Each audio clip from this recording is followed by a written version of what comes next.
Bonjour tout le monde, bonjour chers élèves. Donc aujourd'hui, je vais faire un petit résumé concernant le deuxième cours, ou bien la deuxième leçon de chimie, pour les deuxième année baccalauréat, terminale. Alors, concernant suivi temporel d'une réaction chimique.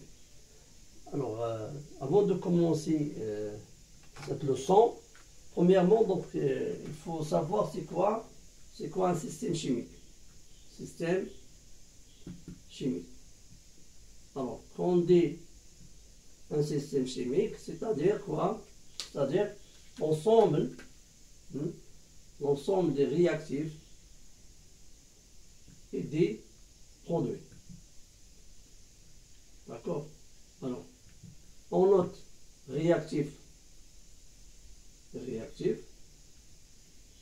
on note R, et les produits on note P. Alors, c'est quoi suivi temporel? Suivi une réaction, c'est quoi? Suivi une réaction, c'est-à-dire il y a trois objectifs à déterminer, bien à atteindre. Premièrement, suivre une réaction, c'est-à-dire déterminer quoi? La composition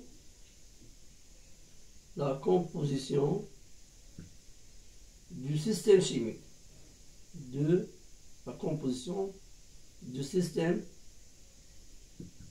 chimique, du système chimique, à l'instant T. D'accord? Deuxièmement, il faut déterminer le temps de demi-réaction. Le temps de demi-réaction. Non, TT 1,5. Troisièmement, il faut déterminer quoi? Déterminer la vitesse,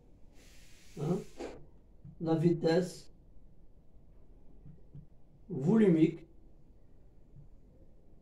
de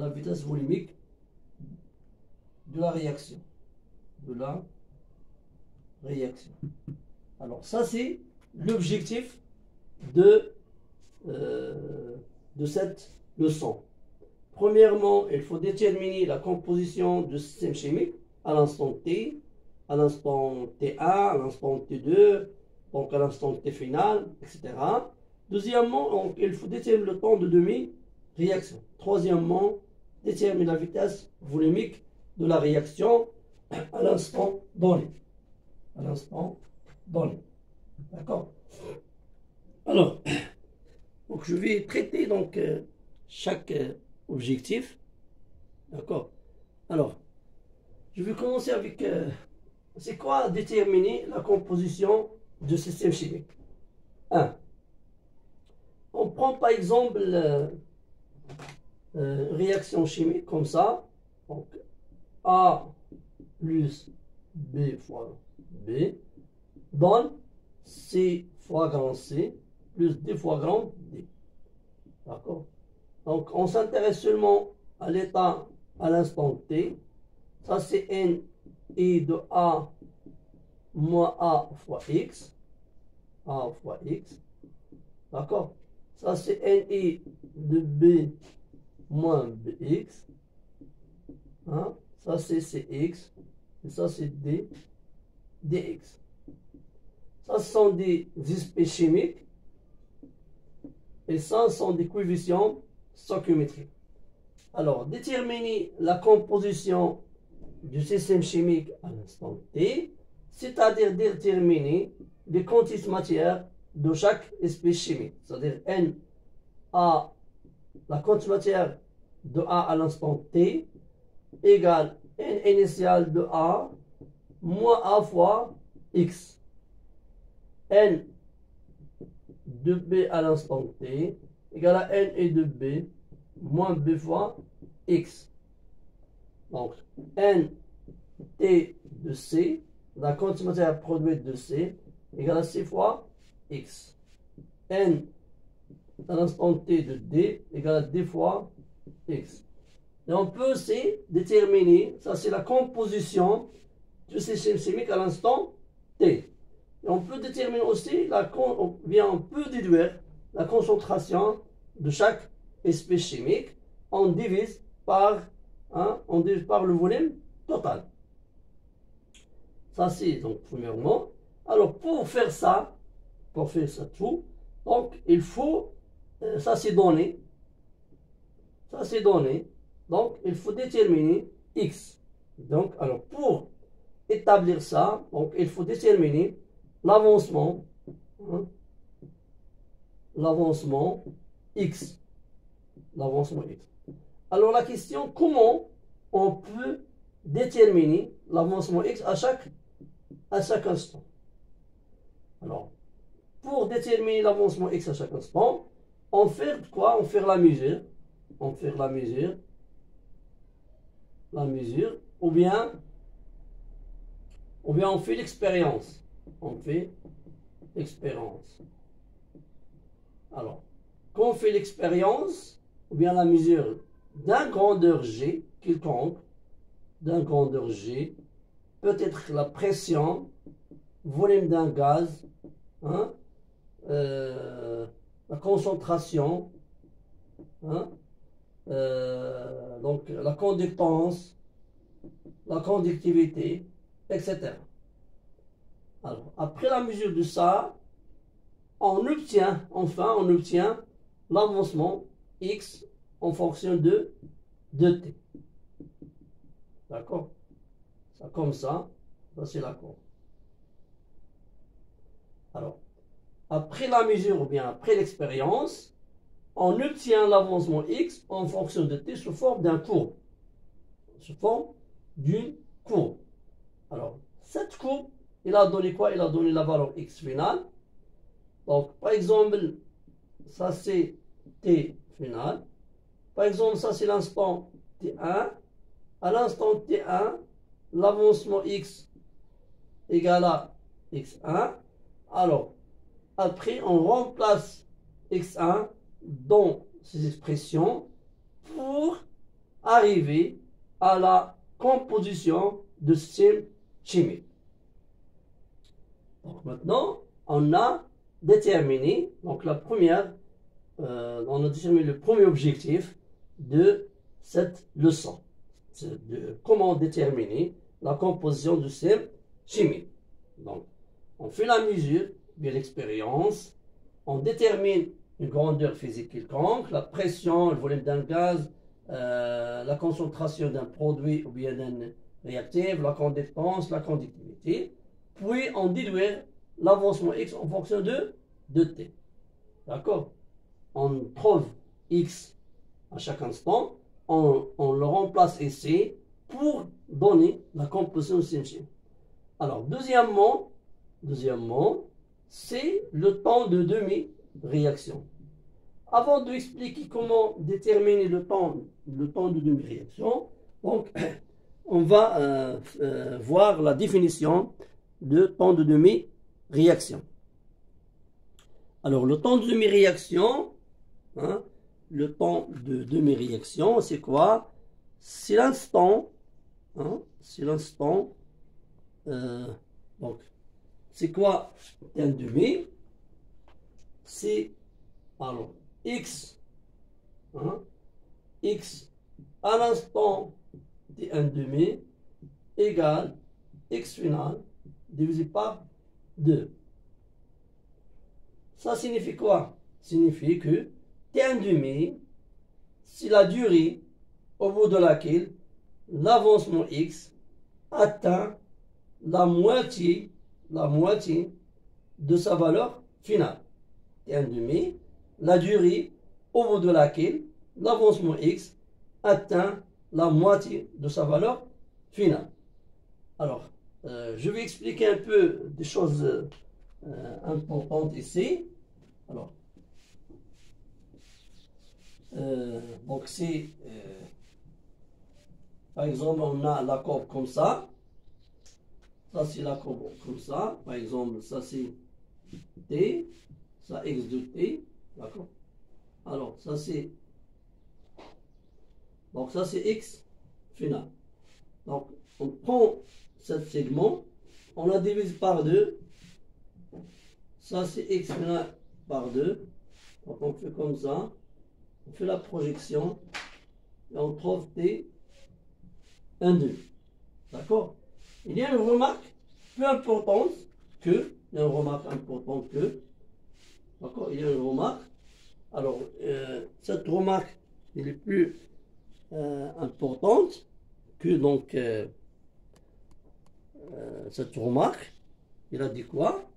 Alors, premièrement, si, hein, si x final égale à x max. C'est quoi? C'est-à-dire si la réaction est totale. La réaction est totale. Quoi total? Total que, c'est quoi total? Que le réactif du méthane est vraiment, ou bien il est totalement consommé. Il est consommé totalement. D'accord? C'est-à-dire quoi? C'est-à-dire que la consommation finale de réactif du méthane est égale à 0. Alors, dans ce cas, il y a un truc, c'est toujours pour le rencontrer dans les examens, que on peut voir des courbes comme ça. Hein, on peut voir des courbes comme ça. Donc, la courbe précédente contient un état final. D'accord? C'est-à-dire que cette courbe représente, ou bien contient l'état final. Mais on peut voir des courbes comme ça. Des courbes comme ça. C'est x. Des courbes comme ça. L'état final n'est pas indiqué ici. Et la question de déterminer t1,5. Alors, pour appliquer cette définition, on ne peut pas arriver à déterminer t1,5 parce que x final n'existe pas dans la courbe. Alors, si la réaction est totale, d'après le tableau d'avancement, on détermine le réactif limitant, puis x max. Donc, on a x max. Alors, on le divise par 2, x max par 2. Et on cherche la valeur de x max sur 2 ici. On l'a trouvé par exemple ça. Ça, c'est x max par 2. On trouve t1,2. Alors, il faut faire attention. Il y a cette question toujours on peut le rencontrer. Il faut faire attention qu'il y a des cas où l'état final n'est pas indiqué ici. Alors maintenant, il reste que la vitesse, hein, d'une réaction. Alors la vitesse, donc maintenant on a arrivé à expliquer un peu deux choses. Premièrement, la composition du système chimique à l'instant donné, puis donc le t1,5. Maintenant, donc, on va parler un peu sur la vitesse, hein, sur la vitesse volumique. La vitesse volumique à l'instant t. Donc, c'est quoi la vitesse volumique? La vitesse volumique, c'est quoi? C'est la variation. C'est la variation de x par rapport à t sur le volume du mélange. Le volume du mélange. Alors que sur la variation de l'avancement x par rapport à t, hein, sur le volume du mélange. C'est-à-dire mathématique, v de t égale 1 sur v total fois d de x sur d de t. Bien ça, la définition de vitesse volumique. Donc ça en mole et ça en seconde. Et soit les doit transformer en mètres cubes. D'accord? Alors, pour cela, il faut savoir que 1 millilitre, égale à 10 moins 3 litres égale à 10 moins 6 mètres cubes. Il faut rappeler ça hein, pour transformer mol, millilitres à mètre cube. D'accord? Alors, comment on peut déterminer la vitesse? Donc, premièrement, que la vitesse est toujours positive. Hein? Ça, c'est des choses importantes. Que la vitesse est toujours positive. D'accord? Je cite ici des remarques. Alors que, premièrement, que la vitesse est toujours supérieure à égale à 0. Deuxièmement, que à l'instant t supérieur à ou égal à t final, ça c'est t final, à t supérieur à t final, x égale à x final.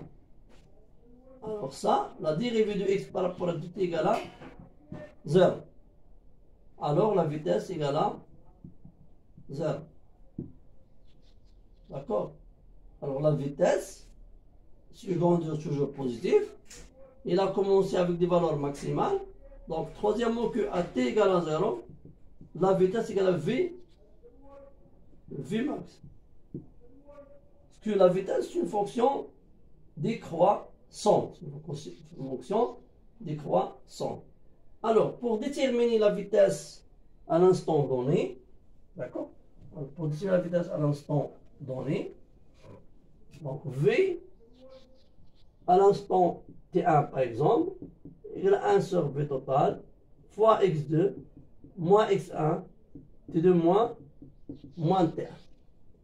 Et ça représente quoi? Représente le coefficient directeur de la tangente à la courbe à l'instant T1. D'accord? Par exemple, on revient à cette courbe. Ça, c'est une courbe comme ça. Par exemple, ça, c'est l'instant T1. Ça, c'est T1. D'accord? Donc, ça, c'est T1. Dans l'examen, on trouve qu'il y a une tangente à l'instant T1. Alors, on trace la tangente comme ça. D'accord? Alors, on prend deux points. Par exemple, on prend à l'instant, par exemple, T. On vient T1. Hein, on vient T2 et C. Ça, c'est... Hein, ça, c'est T1. Et ça, c'est X1. T2, ça, c'est X2. D'accord? T1, on a X1. T2, on a X2. D'accord? Et on fait le calcul pour trouver la vitesse volumique à l'instant T1. D'accord? Alors, je pense que c'est bien cette leçon. Il y a trois objectifs qu'il faut les avoir. Mais donc, il y a une phase plus importante dans cette leçon que on fait l'expérience. D'accord? Je parle un peu sur cette cas. Donc, on fait l'expérience. Par exemple, on mesure quoi? On mesure la pression. Par exemple, on mesure la pression quand le cas où il intervient des gaz. Dans le cas où l'intervention des gaz, on mesure la pression, la variation de pression.